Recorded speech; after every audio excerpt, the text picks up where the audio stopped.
Hey, my name is Akello Stone, and I'm an adjunct sociology professor. And I have with me today Dr. Beverly Yen Thompson, who is a sociology professor. And I'm on the West Coast, and she's on the East Coast. And we are going to be talking about social media. We have been really very excited about talking about this for some time and wanted to bring both kind of a conceptual, analytical way of looking at it, but also bringing in our personal experiences. We also want to look at the micro and the macro implications and the intersections of those implications for being on or off social media. What does social media serve for society? Does it bring about social cohesion, division, or does it exacerbate social isolation? We also wanted to give this disclaimer that this is not an I hate social media discussion. We believe that any technological advancement has both pros and cons for society, and we wanted to openly discuss both of those throughout these. Let's call them mini discussions, which will break off into smaller videos, perhaps. We'll see how it's going to go, but we're going to flow with it right now.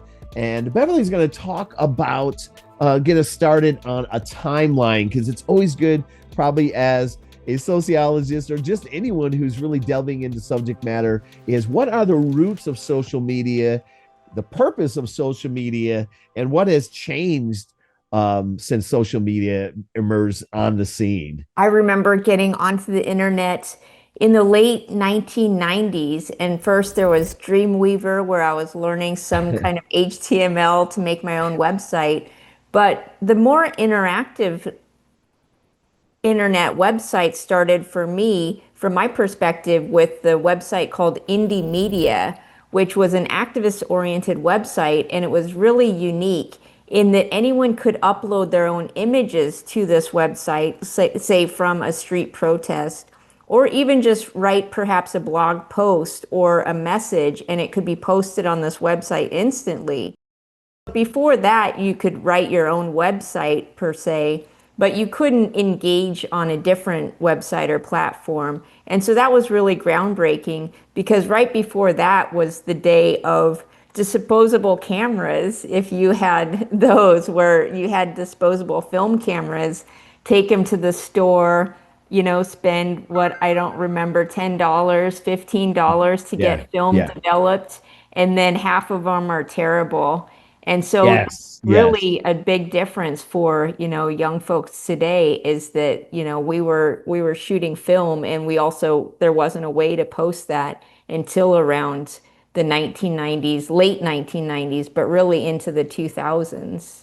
My first, if when I'm thinking back, of course, this was the MySpace era. Did you have a MySpace I account? did. I I had a did. MySpace account. I posted photos that I took up there. But before the MySpace account, and I believe it was 1994. And the reason I believe Mm. that is, or I believe that to be the time, because I had moved to Atlanta, and that was AOL was, emerging, and everyone was talking about AOL. That's with the dial-up modem with the phone line, and you could get these CDs everywhere to download the Oh, yeah. program, and every CD had a code and you would get a free month.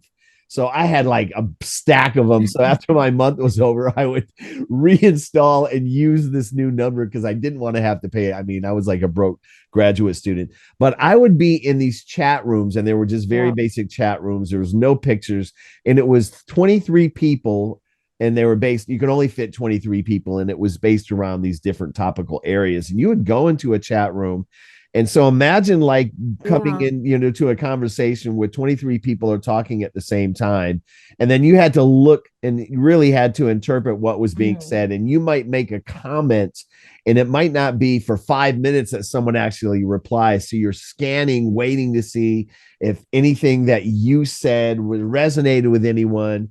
And then it evolved where you could actually have like a private conversation with people, which I never did. Maybe once or twice I did.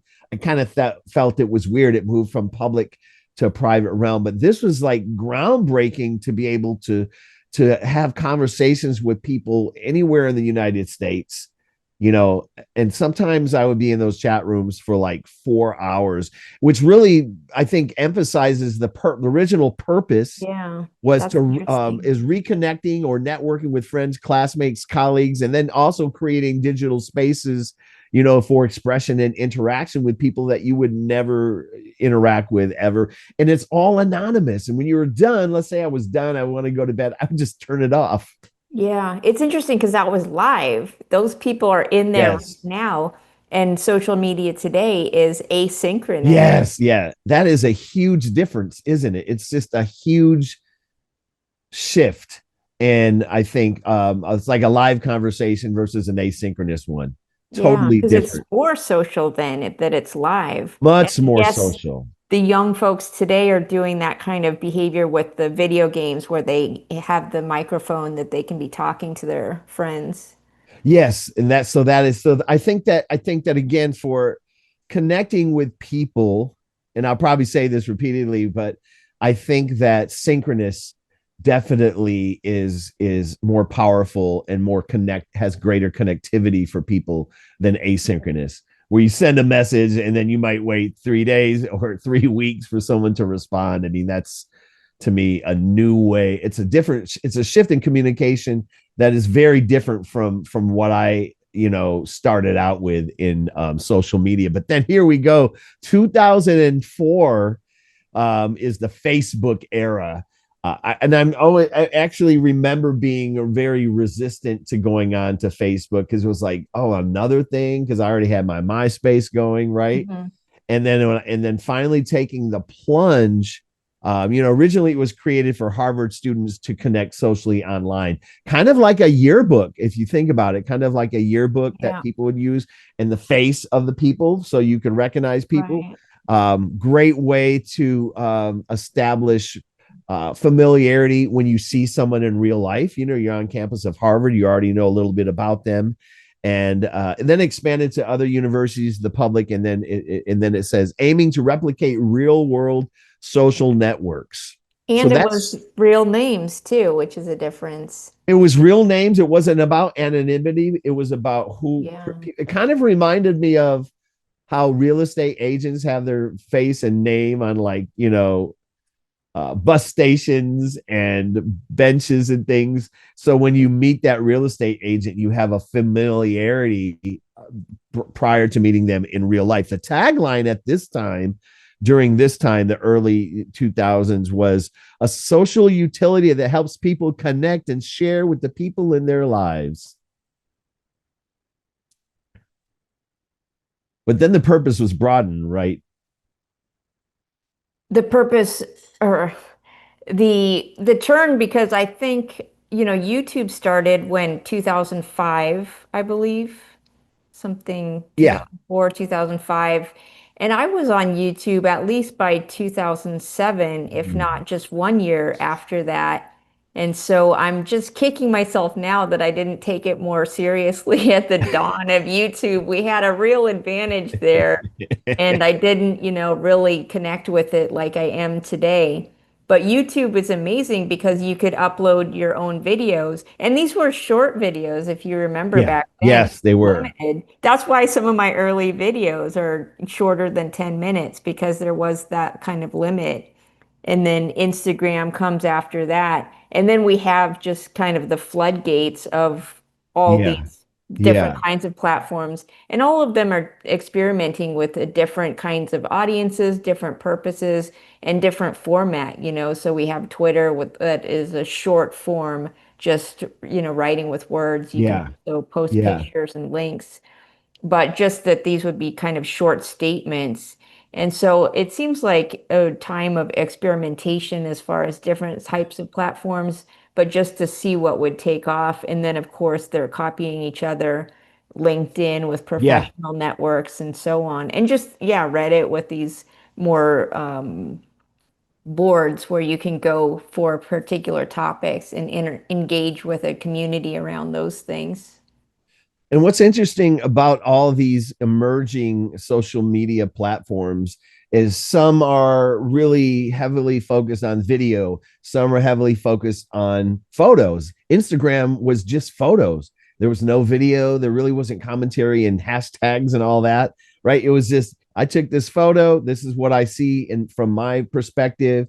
I remember, I think my first YouTube video was in 2008, Mm. and I filmed it on my Palm Trio. That's Uh-huh. how, and I Yeah. and I edited it. It was just something really short. I'd never done anything like that before.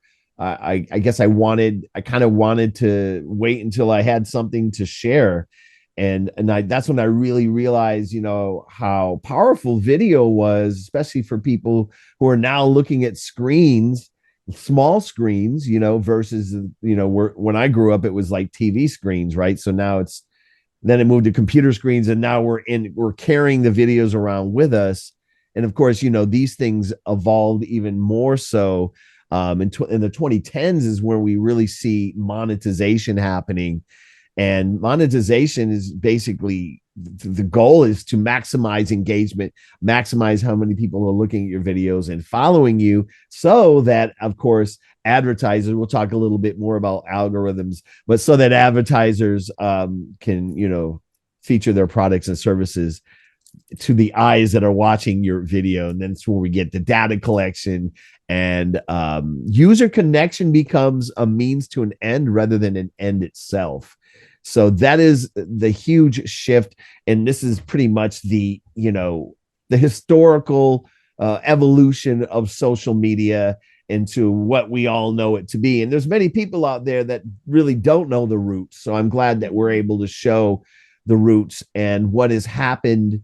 Um, Sadly, I think about YouTube when there was no ads. I think about, Instagram when there were no ads. Everything has been infiltrated with ads to the point um, where I think to some degree we become desensitized to the ads. You know, Yeah, and I just saw something yesterday that talked about where on certain platforms or, places you go to watch movies that you pay for that service to not have ads, and that now they are still adding more yes, ads. they're And still so adding it's more ads. really hard to get away from that. And people are fed up with ads. I mean, to the point where you have to pay to join the platform to be Yes, supposedly ad free, and then they're still going to place ads on that right. content. Exactly. It's almost like and paying for internet services has gotten increasingly more expensive over the years because of bandwidth and Wi-Fi and those kind of things. But we're paying for internet service. We're basically paying to be on a toll road, and then we're paying some tolls along the way, Yeah. or we're watching more ads. And the length, and again, even on YouTube, I have no ad-free TV streaming platforms. I just like grin and bear it or whatever, or mute it and get up and do something. It'll tell you like you have a minute and 29 seconds of ads, So props for the timer.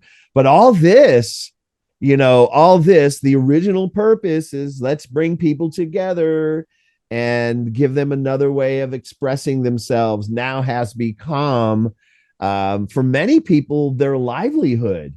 And so not only are they producing content with ads, but what I've also noticed is now within the actual Yes. Yes. video, they are. I mean, I wish I had a product. It'd be like we're talking run one day, like it's like we're talking like we are right now, Beverly, and I'd be like, and if you notice, I've been drinking from this Yeti coffee cup. Now, these Yes. Yeti coffee cups are built to last. They're strong, and there's a cap on top. And if you go down and click on my link, you'll receive 10% off. Now, let's talk about algorithms, Beverly, but see how they just integrated into that. I was Yeah. like, hey, wait a second. Thank God for the fast forward key in the chapters, but there's no way around it. There's no way. That YouTube video that I was just watching the other day that was discussing ads also had exactly that, an ad inside the YouTube that the person was speaking. Because you have YouTube and they insert the Yeah, ads, but then the yeah, person themselves, and this yeah. video was talking about how content creators are begging their audiences for money. And they Yes, did have an ad that they yes, into it. yes, yes. I mean, So and it's again, every level. I think, like I said, we could talk endlessly about this because immediately what I thought of then was Patreon. So Yes. Patreon is a way, it's a subscription based cult of the personality is what you're paying for access. It's almost like it's like OnlyFans, but in a non-sexual realm, right? So there's Right. ways that it's so this is a big money making machine. But not only is it a big money making machine, but it has evolved to the point where it knows what to direct to your eyes. Can you talk a little bit about that algorithms? Yeah, and it's just really interesting the back end, which, obviously I don't know about not being an engineer, but just that you are being tracked all of your behavior Yeah. across the internet. And so they know what products you like. And you go to Amazon, you looked at some product, and then you go to Instagram, and that thing is being advertised to Yes. you. And so beforehand, back in the day, and perhaps, we'll talk about that of the dawn of television, and you had like three channels, perhaps when we were growing up, and then just some general ads, Yeah. for Yeah. breakfast cereal. Yeah. But these ads are targeted just to everyone. And Yeah. so nowadays they can really micro target the particular ad that's best for you.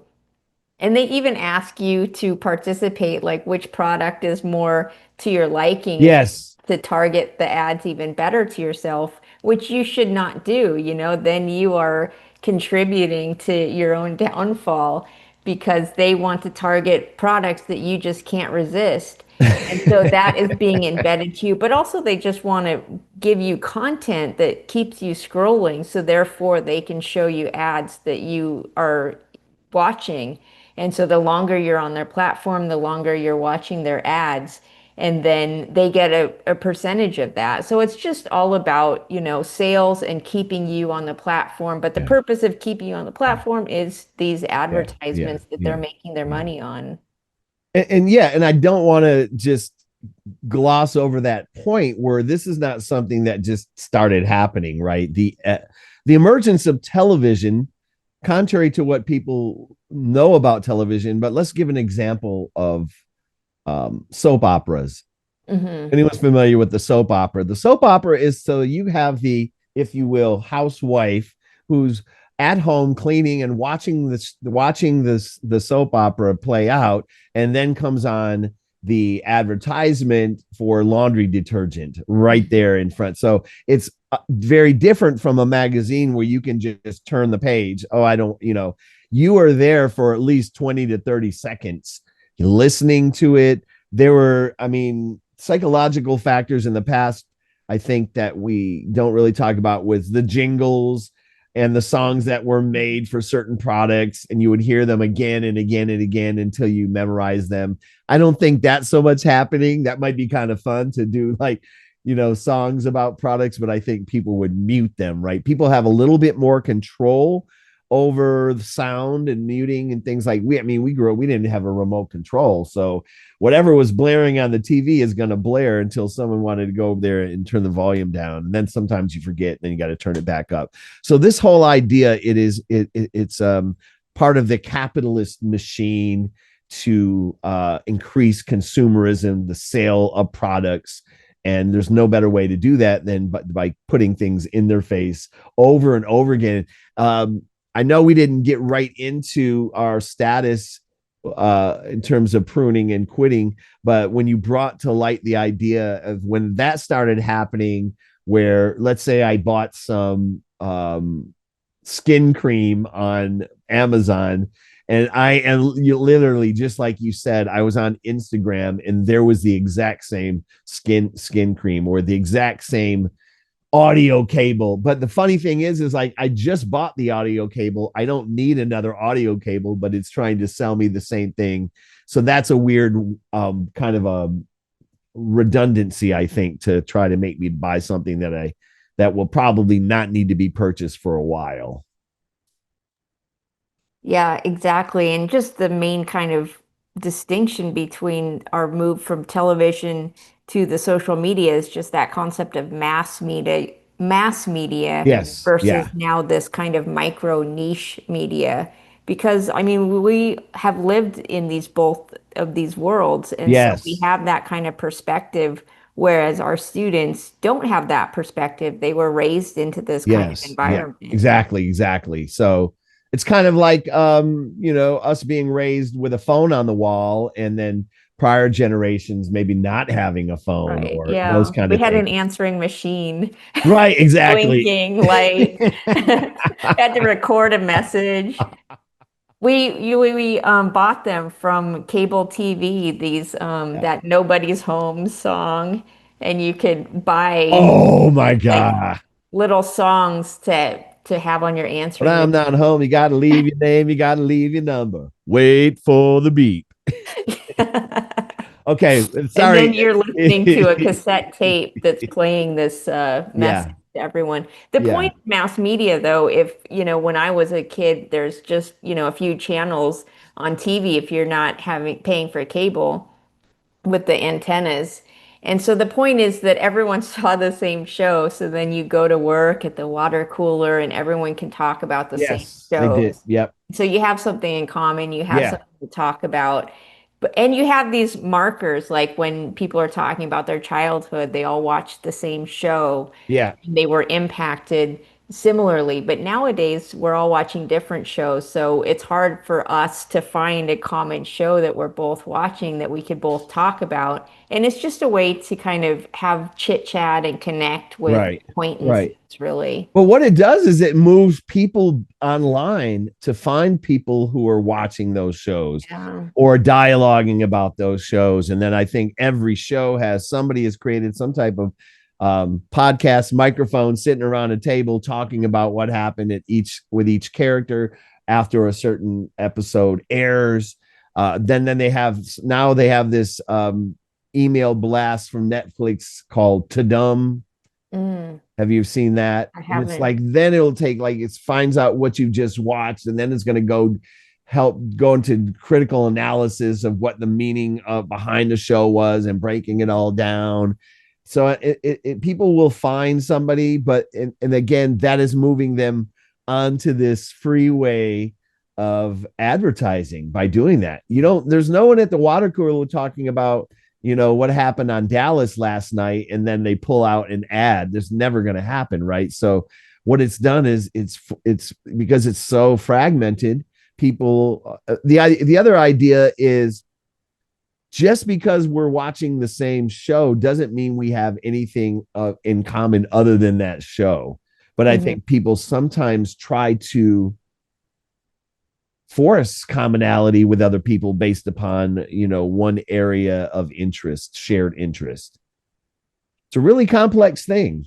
It's just interesting that that then can create an entirely different social network that you're participating in online. But at the same time, you're still engaging with people that are from your real life. And so in Facebook or in different Yeah. social media platforms, you might have these two worlds collide. And there's some sociological term for that as well, just these two worlds that you don't want to combine that might combine in this particular place of Facebook or Instagram. Yeah, But we yeah, do have connections with the people in our real world online, yeah, but also we're able to then connect with people that are completely yeah, different. And it could be a yeah, completely different subculture that people might be yeah. surprised that you are a member of.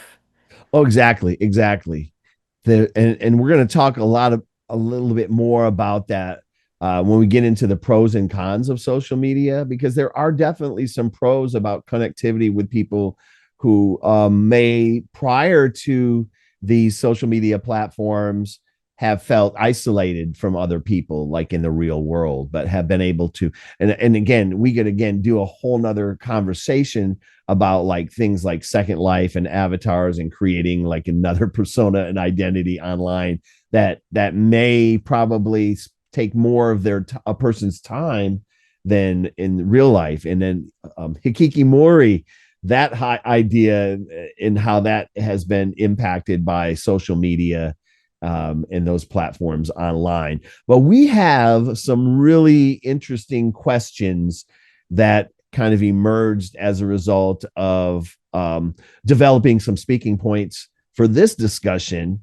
And, we're going to spend a little bit of time on each of these. We can't go extensive with it because we'll be here all day. But really, I think the burning question, at least for me, and it was because of this question, and because of my status on social media, I actually, wrote a brief article on the Medium because I really wanted to tease out what's happening in my own mind, in my own life, and what is not working for me in terms of social media.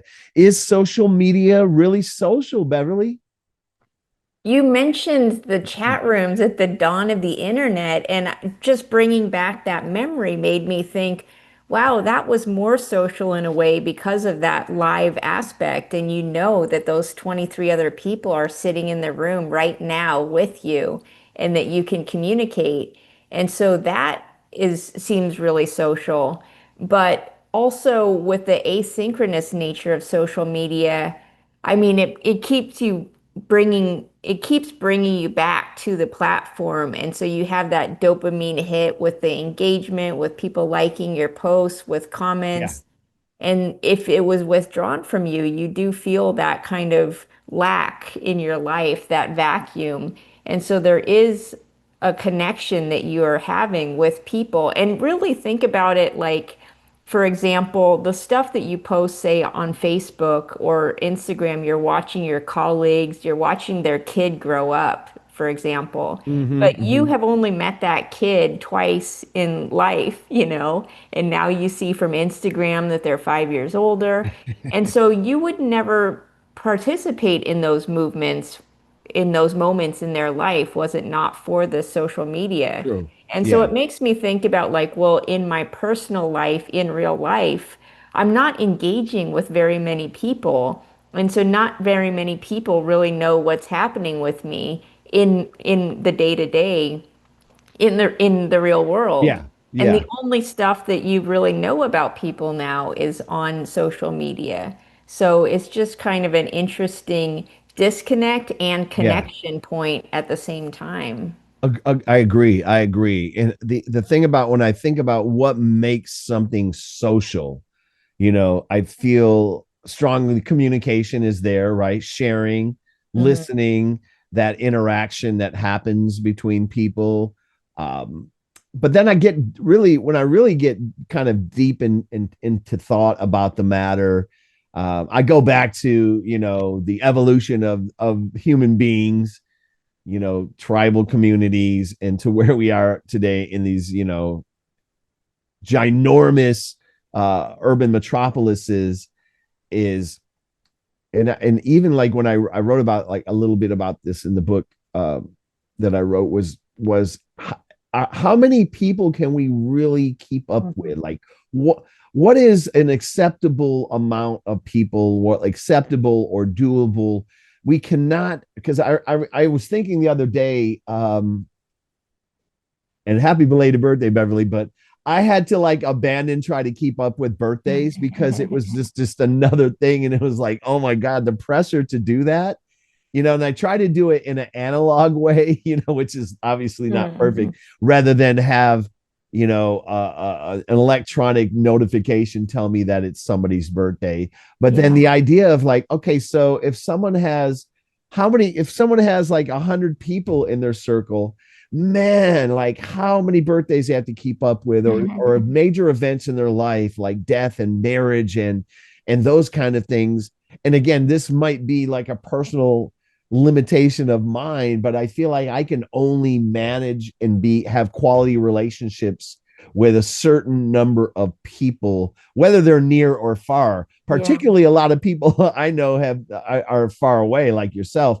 But and that makes it, even the interactions we have greater quality, because, and again, there's an age thing too. When you're at a certain age, whether you have kids or not, you're in your career, you're probably not hanging out, you're not going to Mhm. clubs or things that people do when they're young. I remember being in my 20s and just feel like I was like on the go. I feel like I only came home to sleep for 4 hours and shower, and the rest of the time I was just out in the world. And now it's like the opposite. It was like, okay, Yeah. I think in 3 weeks I'm going to do something, right? And it's like a big event.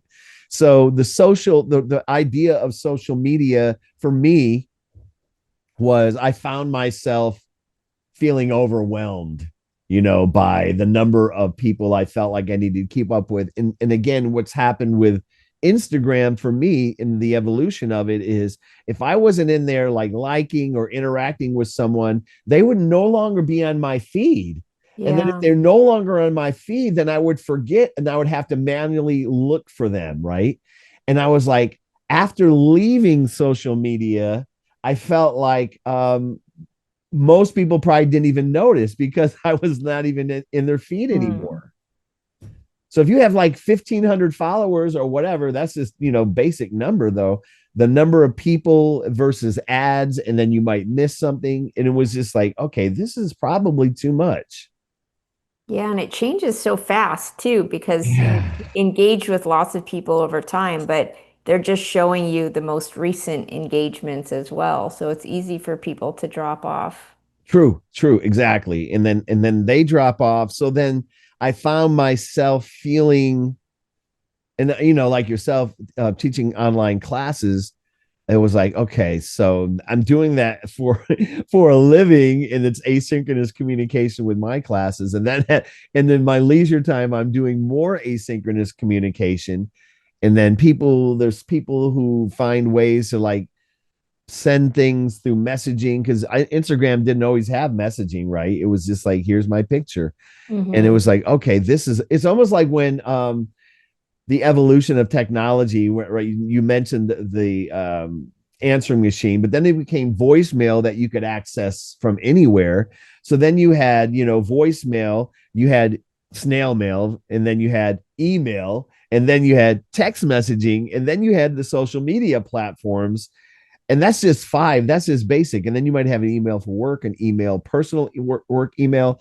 And so the social, and then look, if maybe you're on 3 social media platforms and you're getting messaging, and sometimes it was the same people messaging you through these different platforms.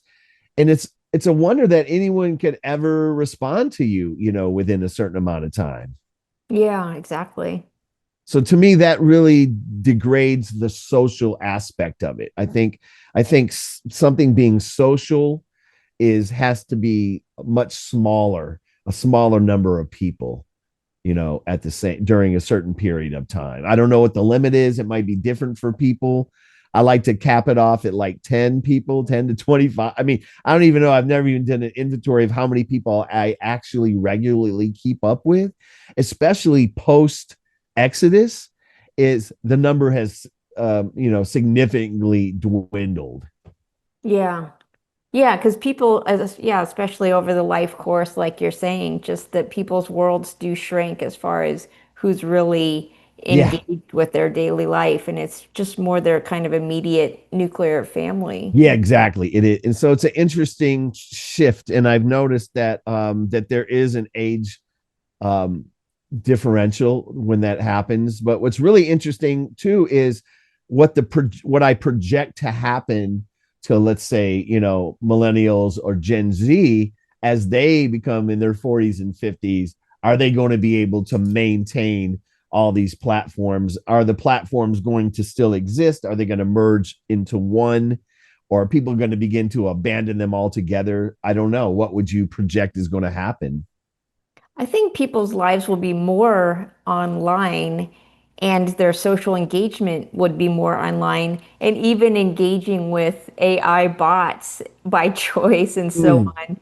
I mean, mm. I know, there's all these television shows about, people meeting online on dating Yeah. apps, Yeah. but even just that they might not meet for a long time, and sometimes they might never meet. And I just started watching this new show called The Never Ever Mets. Have you seen this show? No. It's, yeah, people who've been dating online only, they've never met in person. So this show brings together like 6 to 8 different Oh. couples in a mansion in LA, and they meet their What? partner for the first time. They all live together in a big house, and they see how it goes in person. And of course, drama ensues. And in the most recent episode I just saw, it showed that someone, because they all have secrets, of course. Like I've been hiding this secret, which was easy to do online because we've never met in person. We do video chat. But this one person was able to hide an entire pregnancy from the person because they got the camera on their face, shoulders upward. And so they have to tell this person now that they had an entire pregnancy and gave birth and Oh my they're God. breastfeeding.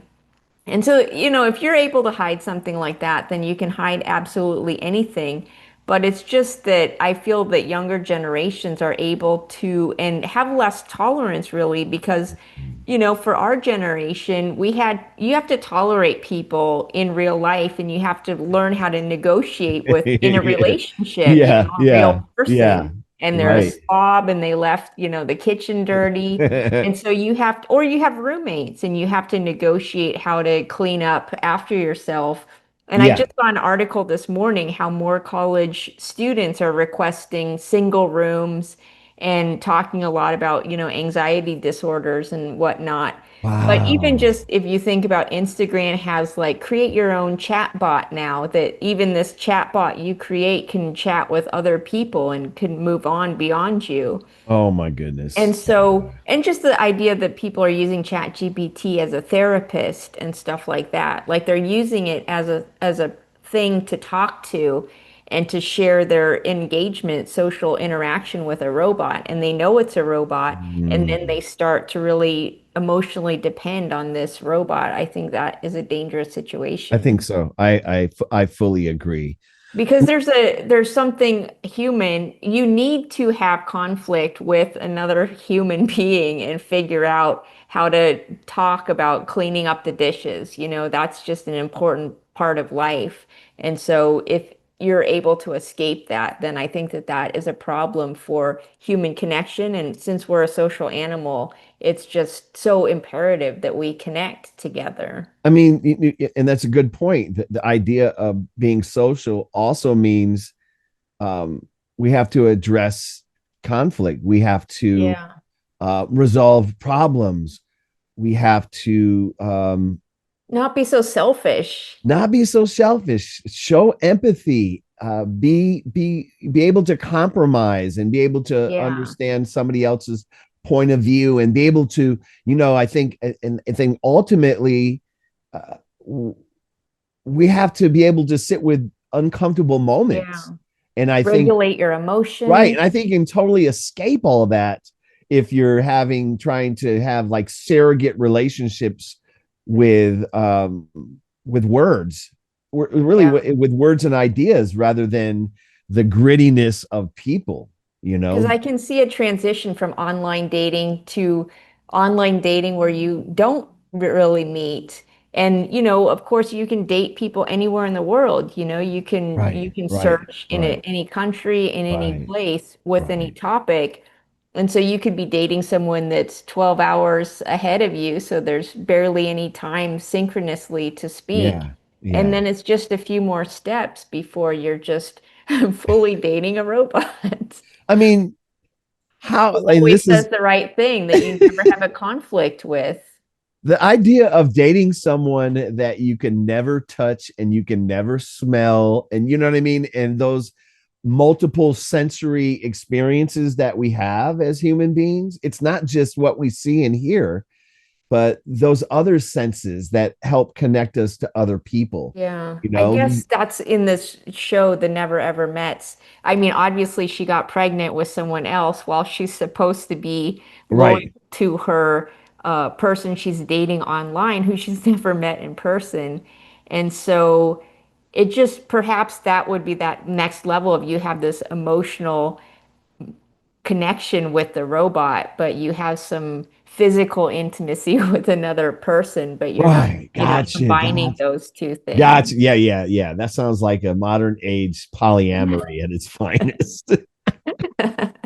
So there's a couple other questions. There's is on this list. Is there anything that's burning that you'd like to talk about?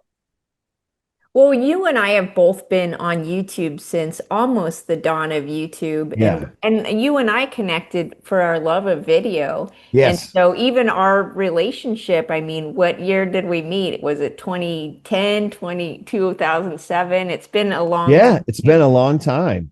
And, we have done videos together and, Right. communicated about video on YouTube and stuff like Yes. that. So we've seen these kinds of changes and we are committed. Like we love video and making video. Yes. And even just thinking about nowadays, the AI slop we were just discussing Right. Right. before we started filming, because we put so much effort and thought and engagement, and you and I talk to each other about creating videos and Yes. the technicalities and the challenges and the time sink it takes. And so now you can just make videos easily with AI. And then can you tell, like we think we can tell the difference, but really we can't because you can take the quiz and see that, it's getting really good as far as even creating people in video. And so just the idea of authenticity, like we have the idea that people want authentic people Yeah. in the Yeah. video Yeah. and that they could tell the difference, but really you can't tell the difference. And so just, what are people seeking as far as authenticity on YouTube? Well, I know for me, at least, my perspective is I I'm an imperfect speaker, I mean, Mhm. we both can just get going into it, but there's times when I stutter, I lose my train of thought. I don't know where I'm trying to think of where I'm trying to go and maybe not go there directly. No matter how much time we plan, we do our pre-production meetings, we like work on this document together, which really helps guide the conversation. But I think ultimately it's that spontaneous thought Yeah. that emerges. We're not reading a script. We've got notes, we've got bullet points, we thought it through, we're looking at other stuff to kind of invigorate ideation. I don't see that happening with AI. I see AI giving you straight information. A lot of I've watched them, like you said, I didn't even know it was AI, so they're pretty good at that. But I was like, wow, that person, because I've done voiceover work and it's you make a mistake and they back it up and you've got to repeat that sentence and that paragraph until you get it right. I've done it because I know they're going to edit out my mistakes and my blunders, and there's something. And again, as both of us have many years of experience in the classroom, you cannot take it back, you can't retract it, you can't edit it. And I think that is where to me the excitement is that I know that that's a person who's thinking on the spot about Yeah. something that they thought about, which again is not the same as something that is reproduction of human voice, reading a script and showing images that are somewhat related, and then we're just watching it. The information is still coming, right?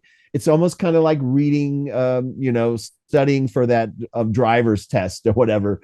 It's very dry. It is very dry, and it doesn't have the humanity, that human quality. I think that we always strive to do in our videos. What does that mean for us in this competition? I don't think we're competing. I think we love the medium, and we find it to be a really strong way to communicate it and express what we're thinking, coming from the age of, like, I just remember being an undergrad and going to these different lectures of these prominent speakers and prominent thinkers and just being mesmerized by that, Yeah. versus watching a video where, like, hi, I'm Bob and this is your training video, right? It's not like that. It's like that thought, and it's spontaneous. It's almost like improv, and I do take the improv classes because Yeah. I know that it informs the idea of how powerful it is to think about something immediately and then record it and say, this is what I'm putting out there, versus this, you can't see my pregnant belly, right? let's Yep. let's talk about production quality, because I think that we talked a lot about, like, friendships, relationships, those kind of things, but how does production quality impact the strength of the audience's perceived ideation and messaging? Production quality.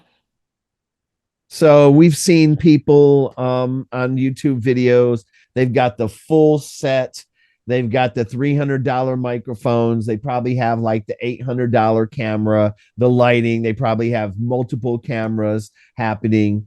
All of those things are, and it looks good and it sounds good. But then you're like, okay, what they're talking about is not that interesting. Yeah, I mean, it has to have a certain level. I mean, it has to be, a certain level to begin with so that it's not distracting that, you can't hear the person or see the person. But I think we are seeking authenticity by looking into the background of the video and are there any clues that this is a real person, like pictures, personal mementos. And so when you look at these backgrounds that are so sterile, that takes away from this authenticity because Yes. we Yeah. want to see clues about your humanity there. And so Agreed. people just have a very kind of standard look of, a shelf with a plant on it Yeah, and exactly. the microphone and so on. So, I guess it's also how people are trying to portray themselves as like, are you just like a college student in your dorm room, really kind of small and personal, Yeah. or are you this like professional TV host kind of person? There's a lot of, really professional, folks that are online that are very polished, So Yeah. I Yeah. think that, you do have to have a certain kind of quality, like a good audio, but it is just kind of too performative then or too Hmm. over the top when you're acting like you're, this kind of TV star or something. Like Right. I Yeah. Yeah. think people are just they want to see authenticity, really. I agree. I agree. And I'm glad that you used the word performative because I think performative is not the same as um, competent delivery, right? It's Mhm. not the same. Performative, again, is trying to skew someone's perception about who you are in order to, I guess, solidify or enhance your messaging.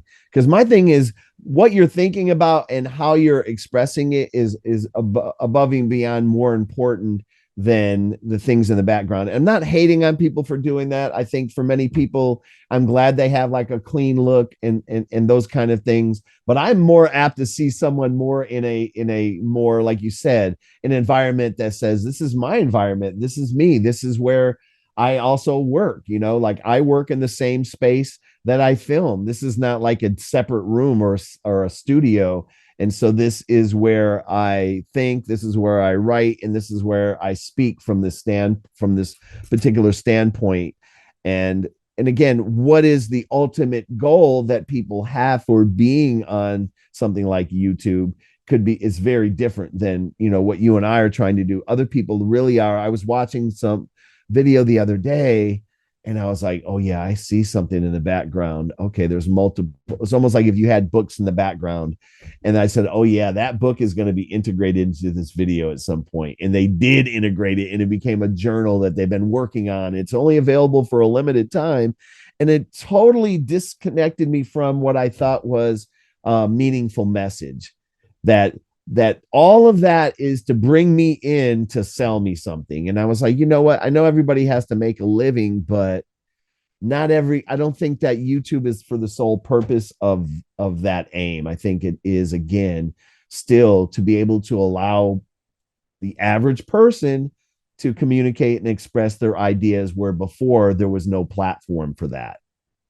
Yeah, and even on TikTok, come across people on TikTok can come across as very authentic because they're so human and so messy and they're showing, just their unpolished Yeah. side as well. And especially on TikTok, there's a lot of live streaming of people just sitting in their living room engaging with whatever messages people write. Mm. So especially like, the feed that I get on TikTok is just a lot of very messy people. And I think the draw for that is that they are very human, that there's this intimacy that they're letting you into their living room and their messy life and Yeah. their relationship with their parents or their child.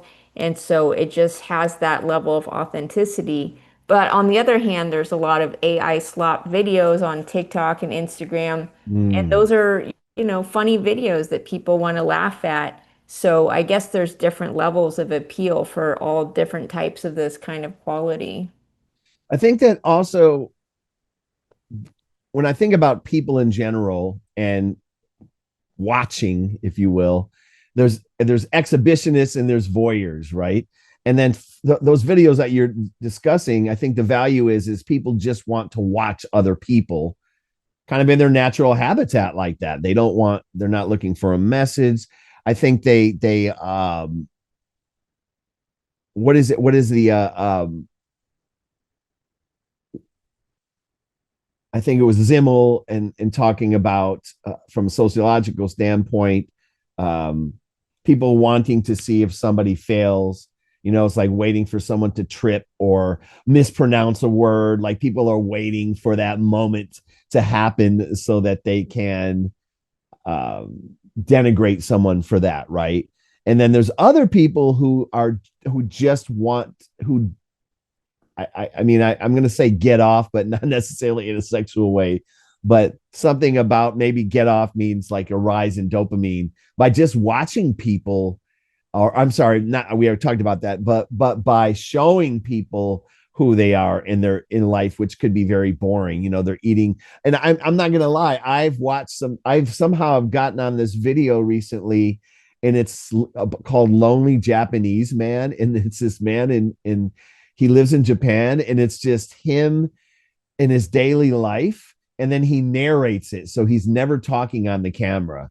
So it's almost like he comes home, he bought some cabbage, he cuts the cabbage up, puts it in the bowl, and then he's like, it's going to be so good, and then he sits down and he eats it, and I'm just like, why am I watching it? I just find really find it interesting to kind of inhabit what his everyday life is. And I Hmm. think that to me was like, okay, so I'm a voyeur as it relates to just a kind of a simple life rather than someone doing some performative stuff. There's no performing at all. I mean, he seemed like the most introverted person in life, but he has a very simple life.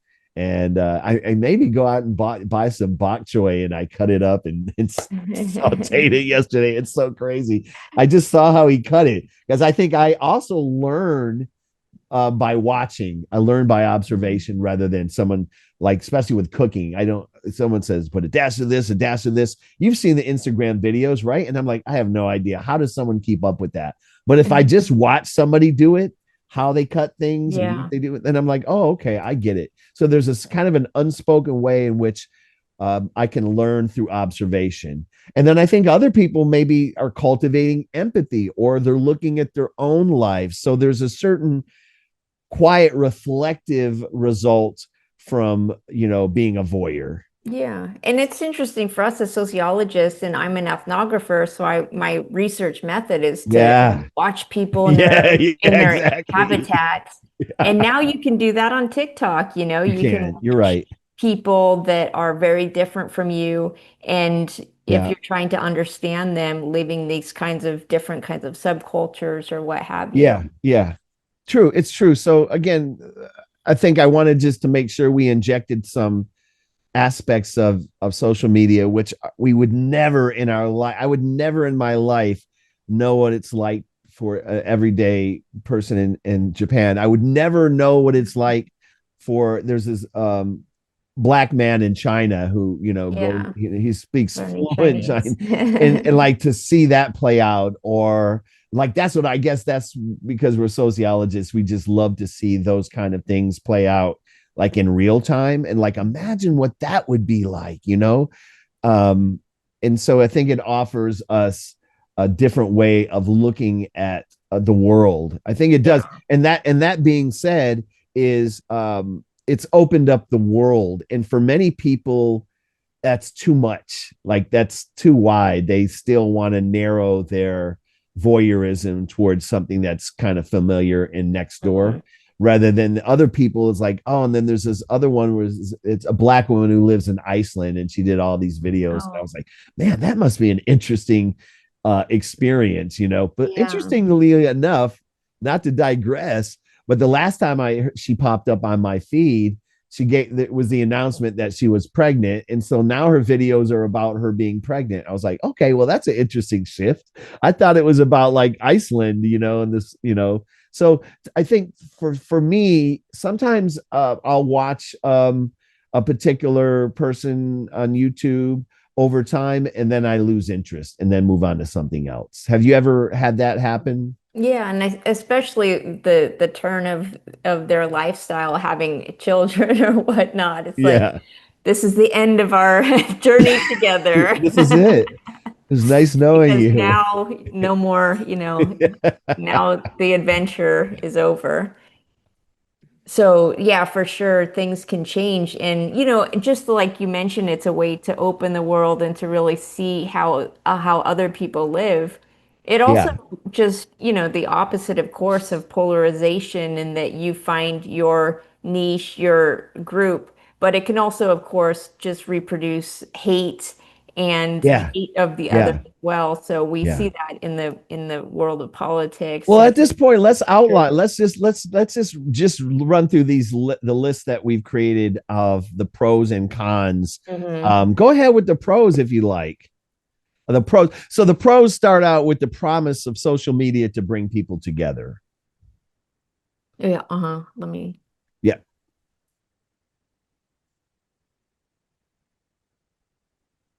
So the pros, of course, are just bringing people together that back in the day, like you couldn't find those people in your geographic area, Mhm. especially for, someone like me who grew up in a smaller kind of tier three, third tier city, like I'm interested in interesting subcultures. And so I would have to go to the big city to find that. And so on the internet, these kinds of cultures transcend space and you can find those people wherever they are in the world. So connecting with others and also just being able to express yourself in a way that is interesting, but perhaps deviant. I study sociology of deviance. And so perhaps this creates a space where you can express yourself and find your audience of people that are interested in that same topic, activism, and so on. You have your products, maybe people are into art or crafts or just working on their own products. This is a way to promote the things that they're engaged with. Mhm. So just finding a community, finding an audience, finding people that like a fan culture, subculture that you connect with are the pros then. Good points. Good points.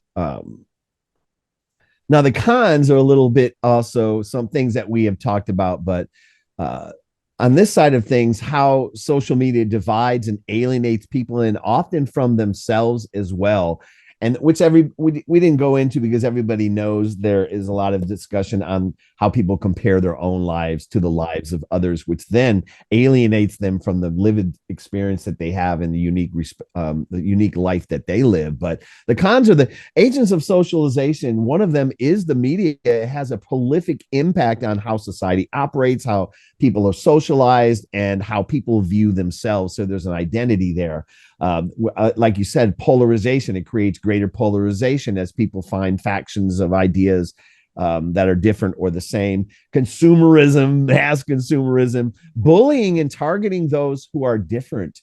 There are especially from adolescents, there and the number of adolescents that have committed suicide as a result of social media based bullying is just heartbreaking to me.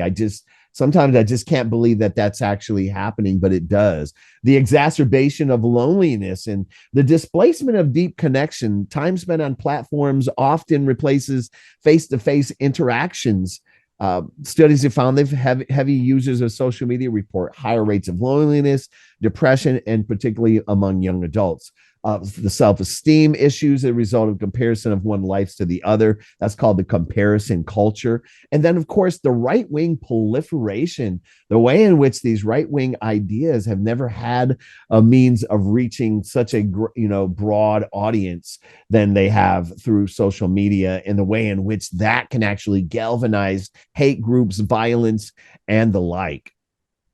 So the other thing I wanted to talk about because we have social media and then we have real life, right? You can't escape real life. It's still always going to be there. You can disconnect yourself from social media, which is, Mm. it is possible. You cannot disconnect fully from real life. There's ways in which people have really um, not completely left real life, but are very not very disengaged from it.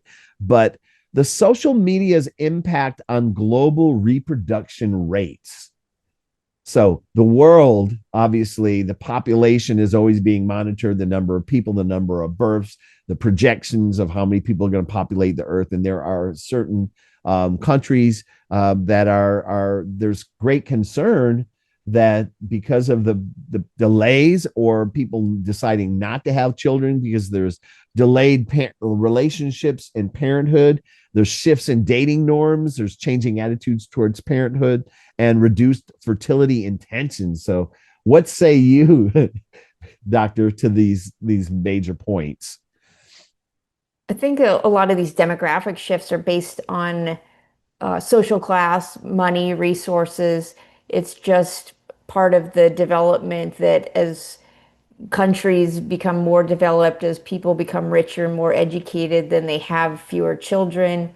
And we see over time, people have had a lot fewer children. I mean, back in, 100 years ago, I mean, people had to have 6 children, 8 children because they knew a few of them were going to die Right, and the right, rest can work on the right. family farm, you know? And Exactly. so just the social content, the what's, the what we enter into, the social context is different. And so a lot of very developed countries are just having fewer children because of higher rates of education, higher rates of birth control, and so on. It's just so expensive to have children. 100 years ago, you had children for child labor, work on the family farm. Now they're a financial liability and they cost a lot of money and they take away from your ability to work and so on. So it's just more of a liability. In Europe, they have a lot more support for parents to have children, say, childcare or education or healthcare and such. But in the United States, especially, we don't have that.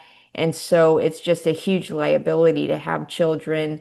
And so I think those things also contribute a lot towards, people's desire to have fewer children. They can't afford it. Mm-hmm, mm-hmm. And perhaps perhaps that's a good thing in some ways because of the population explosion, the limited resources, famine, war, and those kind of things. Maybe we Yeah, should. people always talk about a demographic cliff of like that it's a tragedy that in certain very developed countries that they're having fewer children, but overall globally we have a population explosion. So there's Exactly. no shortage of people. That's just Exactly. about, restrictive immigration and immigration. Like you can, that's just a border policy, but there's globally there's a boom in the population, and so to focus on certain countries that have fewer children like Japan, Korea, stuff like that. I mean, that's not, the global picture. So all this, in closing of this very prolific topic, I just know that social media is not going to go away. And so in thinking about what can we do, because I think it's always good for people to be left with some new ideas of what they can do. They may be feeling some of the um, challenges and the weight of social media on their everyday lives. I've got a couple bullet points here that we've been working on, and if you'd like to add to those or extrapolate, but I think social media should be seen as a supplement to social interaction, not an abatement of it altogether. I think we should learn to set limits, both as a parent, to set limits on our child's engagement with social media, but also really monitor and set limits Mhm. on our own. I think we should recommit to considering actions towards self discovery. There's a lot Yeah. of ways and things that we can do to discover ourselves that do not involve other people or a screen, and also to explore other forms of expression such as art and writing. And I know that you and I are very hands-on and we love real world projects, whether it's a garden, whether it's creating something out of materials, Yeah. or it's just all that. I mean, that to me, like that, to me, and like yourself, screen time serves its purpose for us, but it's not the end all be all. We want to get up out of the chair and we want to go Yeah. out into the world and into our physical spaces, into our natural habitats, and really spend time, doing that and finding some satisfaction with that. Yeah, the physicality of that. And yeah, Yeah. building skills with, using Yeah. your hands and Yes. your brain, I the mean, embodied experience. for the, I mean, two to 300,000 years that Homo sapiens have been on the earth, and I might be wrong, but I'm using that number.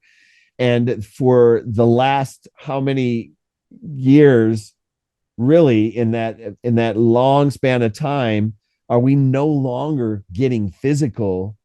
I think that it's problematic. It's problematic for, so again, we didn't even talk about the impact You of got to say millions of years, Homo sapiens for millions of years, because if you say what you millions. said, that's Yeah. more like the biblical.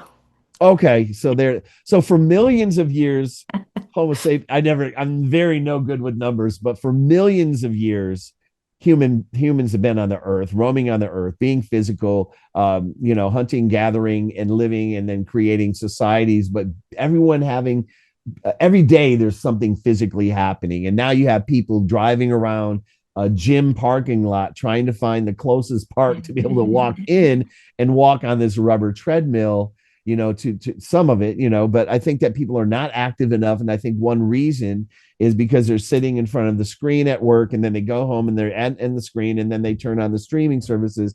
And again, we're all guilty of it. And for me, I have to say, okay, stop. You need to get up, like, even, Yeah. even during the day while I'm working, I'm like, you need to get up and move around a little. And I might go out there, pull some weeds, and do some Yeah. things.